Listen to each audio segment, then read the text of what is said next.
run them down with their cars, but they can't run a truck down. Bill and Gordon are living proof there's no such thing as a typical homeless person. We had a home down in Sydney.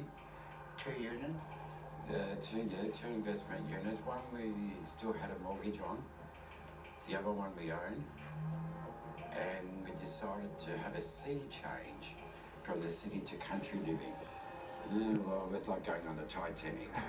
They sold their home to go into business but couldn't turn a profit.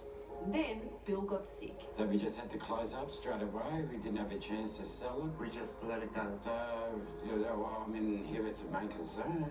Without an income to pay off their debts, Gordon and Bill were eventually forced to sell their investment properties. I think a lot of people have a misconception of homelessness.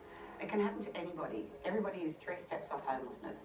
In the latest census, about 116,000 Australians were considered homeless, and more than 8,000 of them were sleeping rough. In this area, the wait for public housing is 5 to 10 years. For those who are hungry, Linda is an angel. Just over 7 years ago, we were at home one night and we heard someone going through our rubbish bin for food. And my daughter, who was 8 at the time, couldn't understand how anybody could be that hungry. So that night, we decided that we'd try and do something about it. Their first meal service attracted 7 people. Now, Linda has a whole team serving hot food up to 100 people at a time, 3 times a week. Lunch is ready! There's people out in our community starving, and knowing what I know now, I couldn't actually live with myself. Without Linda, we'd be screwed big time. Those little darlings eat a lot. Desserts ready!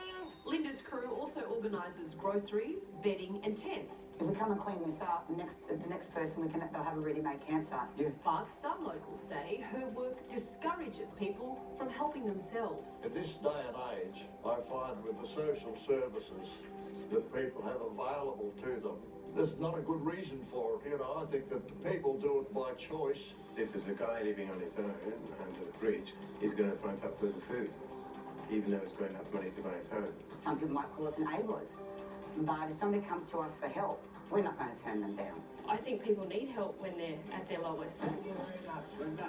Everyone's so polite today. I'm not even getting any marriage proposal. It's about supporting people so they can then get back on their feet. That's something Gordon and Bill are determined to do. At the moment, we're trying desperately to save. We'll get out of it. Oh, yeah.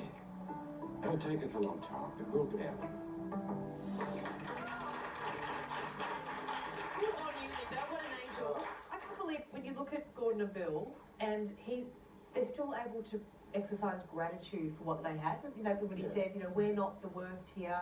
And I think everyone forgets that there's a huge amount of shame and vulnerability that these people need to process, and you're not going to find someone that's choosing that. No, but why do you think people make the assumption that homeless people deserve it? Like, why do they? I think there's a misunderstanding of saying, why can't you just, it's unfortunately a judgment of why can't you just get yourself out of that. I just think it's a lack of compassion for understanding why certain choices haven't gone the way they needed to. I think it's a judgment of our community that we unfortunately just go straight to. Especially when they're twisting someone who's being a helper as being an enabler. I feel like those people wouldn't have come into contact with it. People who are quick to judge must not know anybody who's been through similar circumstances. I come from a family of social workers, so I know how slippery that slope is, and we always talk about America and how dicey things are in the States. Oh, you break your arm or you need a tooth, something or other, and you're screwed. But it's actually not that secure here either. It's great to bring this to people's attention. I wonder if